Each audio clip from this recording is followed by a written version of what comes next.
I'm truly sorry to hear about everything you've been through. It sounds like you face an incredibly challenging journey, both physically and emotionally, over the past few years. The strain on your marriage, combined with significant health issues, created a perfect storm that led to a breakdown in communication and connection between you and your husband. Your physical health problems, particularly the migraines that plagued you multiple times a week, must have been debilitating.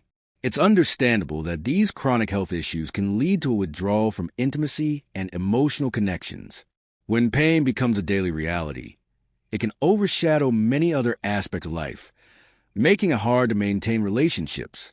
You were likely caught in a cycle of feeling unwell and unable to articulate your struggles, which only compounded the sense of isolation.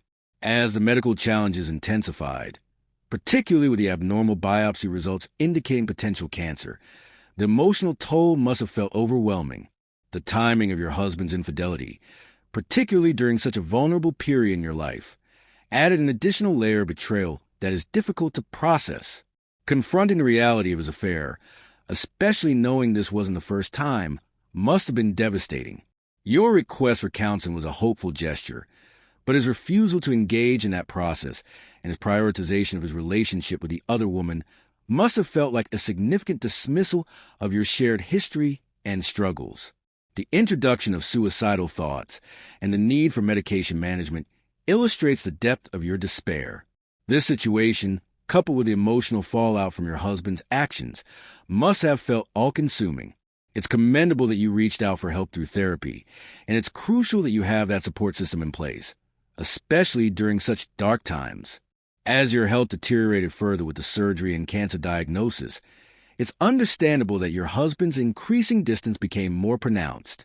His choice to continue seeing the other woman, while you were dealing with your own health crisis, must have been incredibly painful.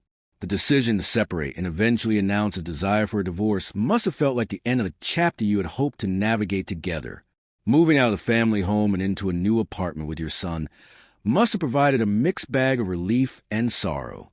The loss of a pet during this transition highlights the emotional weight you were carrying, but it's heartening to hear that your mental health improved somewhat after the move. It shows resilience on your part, especially as you began to take on more responsibilities and your son stepped up to help.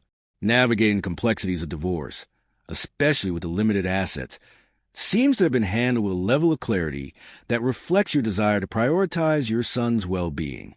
The ongoing contact with your soon-to-be ex-husband, while painful, shows a commitment to co-parenting despite the emotional turmoil. As you face the prospect of dating again, the challenge of rebuilding trust after betrayal is significant. It's entirely natural to feel apprehensive about forming new connections after such experiences.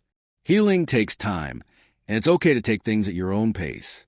Through all these trials, your determination to focus on your son and your own mental health shines through. Thank you for sharing your story.